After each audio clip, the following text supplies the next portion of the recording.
Inilah urutan elemen Boboiboy terbaik dan alasannya.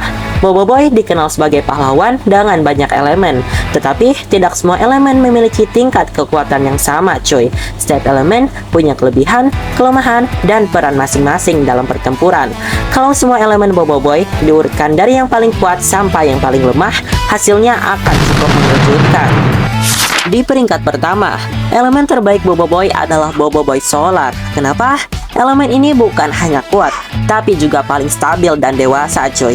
Solar mampu mengendalikan panas dan energi matahari dengan presisi yang tinggi, membuat serangannya sangat mematikan sekaligus terkontrol. Berbeda dengan elemen yang lain yang cenderung emosional, Solar tetap tenang dalam situasi genting. Inilah kenapa alasan Solar sering muncul saat Boboiboy menghadapi musuh besar.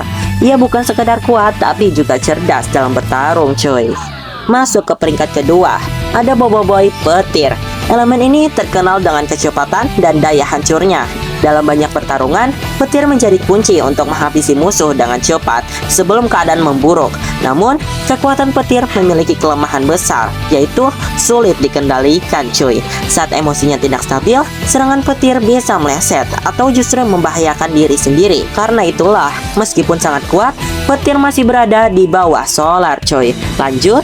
Di peringkat ketiga, kita punya Boboiboy Api. Boboiboy Api adalah elemen yang penuh amarah dan agresivitas. Serangannya brutal dan cocok untuk pertarungan jarak dekat.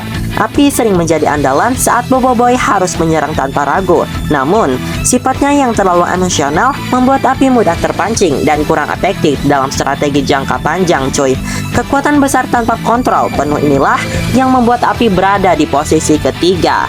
Lanjut, di peringkat keempat adalah Boboiboy Air. Boboiboy Air, elemen ini mungkin terlihat tenang, tapi justru itulah kekuatannya.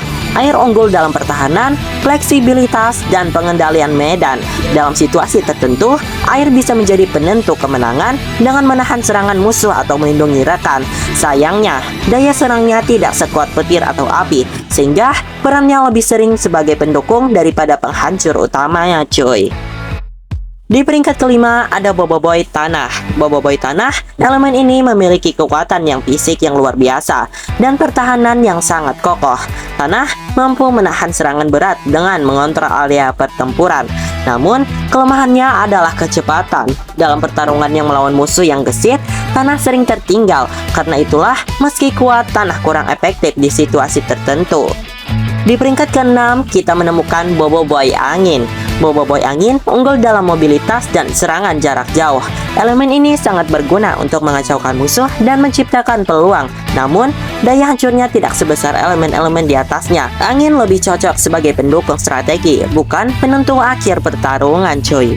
Di peringkat ketujuh, ada Boboiboy Daun. Boboiboy ini memiliki keunikan karena berfokus pada pertahanan dan regenerasi.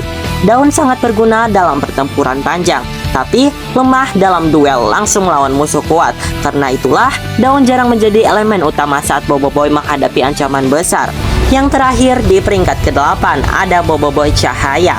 Meskipun terdengar kuat, elemen cahaya lebih bersifat situasional. Kekuatan utamanya terletak pada dukungan dan efek khusus, bukan serangan langsung, cuy. Dalam kondisi tertentu, cahaya sangat berguna, tapi secara keseluruhan, kekuatannya tidak sefleksibel elemen lain. Jadi, inilah kesimpulan kekuatan Boboiboy. Tidak ditentukan oleh satu elemen saja, justru kehebatannya muncul saat elemen-elemen ini seimbang dan digunakan di waktu yang tepat. Solar mungkin yang terkuat, tapi tanpa elemen lain, Boboiboy tidak akan pernah menjadi pahlawan yang sejati, cuy.